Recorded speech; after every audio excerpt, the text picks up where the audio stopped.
আপনারা অনেকে আমাকে বলেন যে, "ভাই আপনি ওটিসিতে ট্রেড করেন না?" ট্রেড করি। যেমন এখানে দেখেন কমপ্লিটলি মার্কেট আপে, হ্যাঁ? এখানে কিন্তু মার্কেট আপে যাওয়ারই কথা। এখন এইখানে যদি আমাদেরকে লস দেয়, লস দেওয়ার পরে আপনি নিশ্চিত থাকেন পরের ক্যান্ডেল আপে যাবে। যত নিচেই যাক না কেন পরের ক্যান্ডেল আপে যাবে। দেখি এই ট্রেডটা কি হয়? আমি আপনাকে একটু বোঝাই কেন এটা আপে যাওয়ার কথা। কারণ এখানে দেখেন এই যে একটা ট্রেন্ড লাইন রয়েছে এখানে। আর আমরা দেখেন এখানে জিগজ্যাগ আকারে মার্কেট উপরে চলে যাচ্ছে। বুঝতে পেরেছেন? তো এখান থেকে মার্কেট আপেই যাবে। এটা হচ্ছে যদি মার্কেট নিয়ম ফলো করে। আর যদি ম্যানিপুলেট করে তাহলে কিছু করার নাই।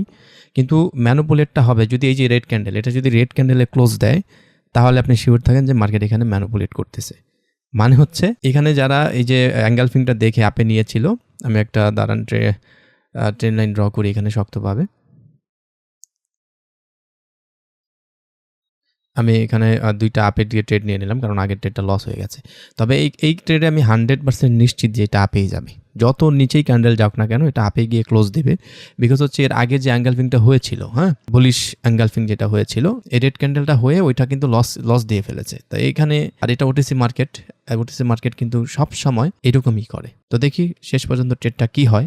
তবে আপনি আ সিওর থাকেন যে ওটিসি মার্কেটে আপনার যেদিকে প্রফিট হবে তার উল্টা দিকে ট্রেড নিলে আপনার বেশি প্রফিট হয়। এটা আমি খেয়াল করেছি। তো মার্কেট নিচে আসতেছে কিন্তু নিচে যতই আসুক আই এম 100% সিওর কারণ এইসব মার্কেটে আমি অনেক ট্রেড নিয়েছি যে এটা ওপরে গিয়ে ক্লোজ দিবেই দিবে।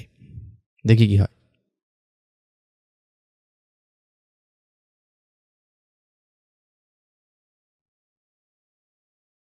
এই যে দেখেন মার্কেট উপরে গিয়ে ক্লোজ দিয়ে দিয়েছে হ্যামার বানিয়ে। পরের ক্যান্ডেলও কিন্তু উপরে যাবে। কারণ মার্কেট এখানে উপরে যাবে, স্ট্রংলি আপ ট্রেন্ডে যাবে মার্কেট এটা। তো এইগুলাই করে ওটিসি মার্কেটে এইগুলাই করে। এই যে মার্কেট এই যে হ্যামারের পরে এখন মার্কেট আবার আপের দিকে মুভ দিছে। তো যাই হোক আমাদের প্রফিট হয়ে গেছে এইখানে। এখন আ এটা অন্য মার্কেটে যাই। দেখি কোনো ট্রেড পাই কিনা।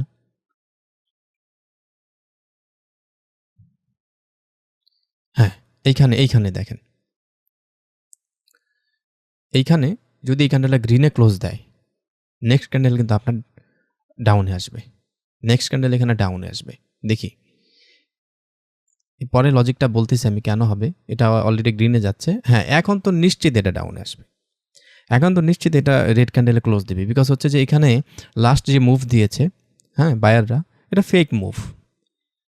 আপনারা যারা আমার কোর্স করেছেন তারা অবশ্যই জানেন যে আমি বলেছি যে লাস্ট ৩ থেকে ৫ সেকেন্ডে যদি কোনো ক্যান্ডেল ধুম করে বড় হয়ে যায়, গ্রিন হয়ে যায় বা রেড হয়ে যায় তাহলে তার বিপরীত দিকে ক্যান্ডেল আসার সম্ভাবনা অনেক বেশি। তো এখানে ঠিক সেটাই ঘটেছে। আমি একটা হরিজন্টাল লাইন টানি।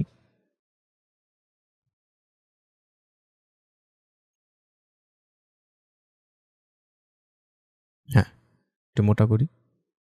এবার ভিজিবল। এই যে দেখেন ক্যান্ডেল কিন্তু নিচে চলে আসতেছে। এখন এইটা যে নিচে আসতেছে আর এখানে দেখেন আপনার এখানে কিন্তু একটা লজিক আছে। এখানে কিন্তু একটা আ প্যাটার্ন আছে বা একটা সেটআপ রয়েছে। এই সেটআপটা যদি আপনি বুঝতে পারেন তাহলে আমাকে জানাবেন। বুঝতে পেরেছেন? এই যে এইখানে যতটুকু আমি ড্র করলাম এবং এই যে নিচে এতটুকু জায়গার মধ্যে। ঠিক আছে? আচ্ছা যেটা বলতেছিলাম এই যে এখন কিন্তু এই ক্যান্ডেলটা ওই যে দেখেন রেড ক্যান্ডেল হইছে না? এখন কিন্তু নিচে গিয়ে কিন্তু উইক রয়েছে।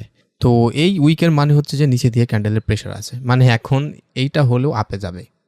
বুঝতে পেরেছেন? যাই হোক আমরা অন্য মার্কেট দেখি। এটা একটু নিচে আসতেছে কিন্তু উপরেই যাবে শেষে। এবং এখানে দেখেন 78% এ চলে আসছে মার্কেট। বুঝতে পারতেছেন যে ওটিসি মার্কেটে আপনি যে ট্রেড করবেন, কিভাবে ট্রেড করবেন? আচ্ছা, এইখানে দেখেন এই যে এইখানে মার্কেট কিন্তু ডাউনে আসতেছে। এখন এখানে একটা গ্রিন ক্যান্ডেল আসতে পারে। কারণ অনেকগুলো রেড ক্যান্ডেল হয়ে গেছে। তো এখানে গ্রিন ক্যান্ডেল আসলেও পরে কিন্তু মার্কেট আবার ডাউনের দিকে কন্টিনিউ করার পসিবিলিটি বেশি। দেখি আমরা এখানে কি হয়। যদি সুযোগ পাই একটা ট্রেড নিবো আর আদারওয়াইজ নিবো না। যদি কনফিডেন্স পাই।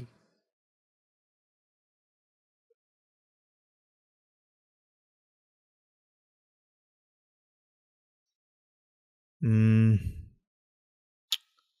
আবার উপরে দেখেন। দেখছেন? প্রত্যেকটা 77 হয়ে গেছে। মানে 80% এর নিচে চলে আসছে। আপনি ট্রেড নিতেছেন হঠাৎ করে মার্কেট এরকম কইরা দেয়। তো এই কারণে ওটিসি থেকে আমি বিরত থাকি ম্যাক্সিমাম টাইম।